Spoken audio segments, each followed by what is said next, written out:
ప్రకటించిన సీఎండీ అతుల్ సింగ్ ఉద్యోగులకు జీతాలు ఇవ్వలేక చేతులెత్తేస్తున్నారు. వారి ప్రావిడెంట్ ఫండ్ కూడా కట్టలేక ఉక్కిరిబిక్కిరవుతున్నారు. ఫిబ్రవరి, మార్చి నెలలకు సంబంధించిన విద్యుత్ బిల్లులు పెండింగ్ లో ఉండిపోయాయి. వీటన్నింటికంటే ముఖ్యమైనది ముడి పదార్థాలు. సరిపడా ముడి పదార్థాలు లేకే బ్లాస్ట్ ఫర్నేస్ 3ను గతంలో మూసేశారు.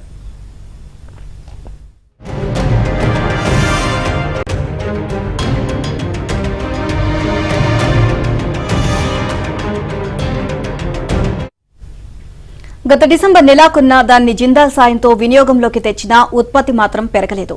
మార్చి నెలాఖరు వరకు iron ore, coal, coke, dolomite, lime వంటి ముడి పదార్థాలు సరఫరా చేసిన సంస్థలకు చెల్లించాల్సిన బకాయిలు అక్షరాల 4,380 కోట్లు.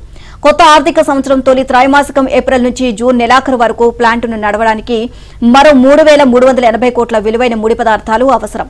ఇక విడి పరికరాలు, ఇతర కన్జ్యూమబుల్ వస్తువులు సరఫరా చేసిన వారికి చెల్లించాల్సిన మొత్తం 1,435 కోట్ల వరకు ఉంది. మార్చి నెల జీతాలు, పెన్షన్లకు 100 కోట్లు ఇవ్వాలి. ఇక ఫిబ్రవరి నెల జీఎస్టీ 200 కోట్లు కట్టాల్సి ఉంది. ఇవన్నీ చూసుకుంటే మొత్తం 7,400 కోట్లు ఉంటే తప్ప ప్లాంటును సక్రమంగా నడపడం కష్టం.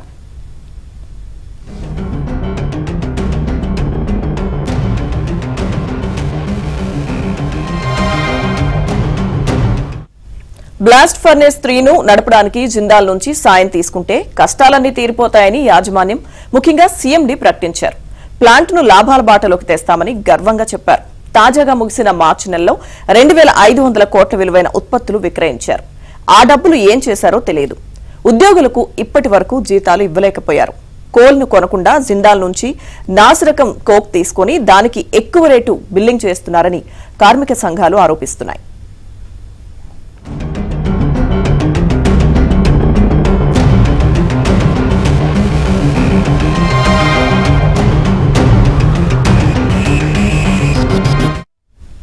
ఐరన్ ఓర్ ఖరీదు టన్ను 4,500 ఉండగా దానికి బదులుగా టన్ను 12,000 విలువ కలిగిన పెలైట్లు వాడుతున్నారు.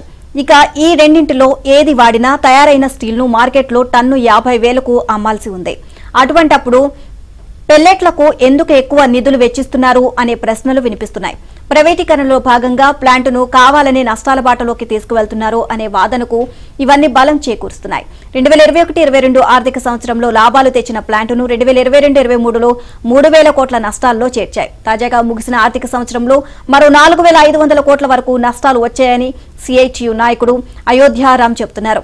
ఇలా అన్ని వైపుల నుంచి నష్టాలు పెరిగేలా చేసి ప్లాంటును జిందాల్కు అప్పగించాలి అని కుట్ర చేస్తున్నారు అని, దీనిని విశాఖ ఉక్కు పరిరక్షణ కమిటీ అడ్డుకుంటుంది అని వెల్లడించారు.